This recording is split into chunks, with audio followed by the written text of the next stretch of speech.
Now, of course, the Financial Times Africa Summit is currently underway in London with leaders discussing the way forward. And Natalie Powell now joins us from London with an update on that summit. Natalie, welcome to the show.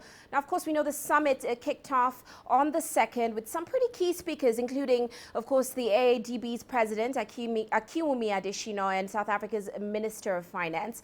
Now, what were some of the key takeaways from today?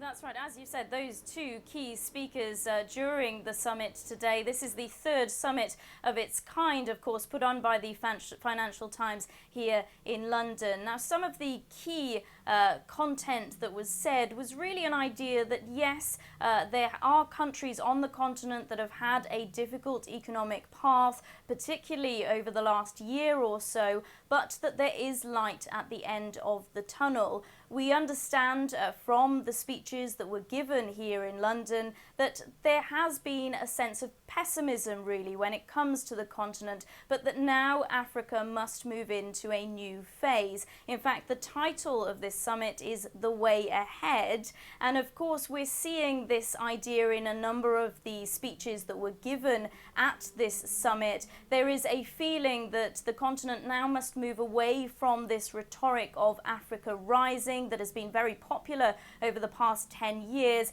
and now into a new phase because largely due to a slowdown in both European and Chinese economies. That means that the continent is no longer seeing this Africa rising idea, but is certainly now ready to enter a new phase, and that there is a lot of positivity and certainly light at the end of the tunnel if it moves into this new phase correctly. That's right, Natalie. And certainly the World Bank is telling us that economic growth in sub-Saharan Africa is expected to fall further to 1.6% this year. Now, the forum is discussing the way ahead for the continent, like you mentioned.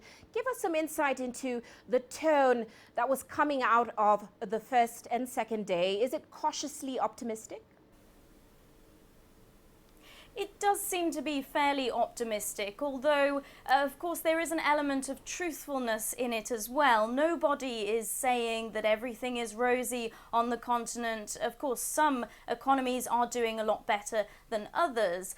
We know, of course, that many countries have been hit by the falling commodity prices, by lower oil prices, and there is a lot made of this idea that investors are, what's been said, falling out of love with emerging markets. However, this optimism then comes into it with a number of people suggesting that here comes opportunity as well. With a lack of cheap imports, it's an opportunity for the continent to begin manufacturing. But the key thing that's being said here in London is for that to happen, frameworks need to be in place. Governments and public and private sector need to work hard to ensure that these frameworks are in place so that Africa can enter a new phase and therefore its economies can prosper. Well, many thanks, Natalie, for those insights. Of course, she's joining us there from London.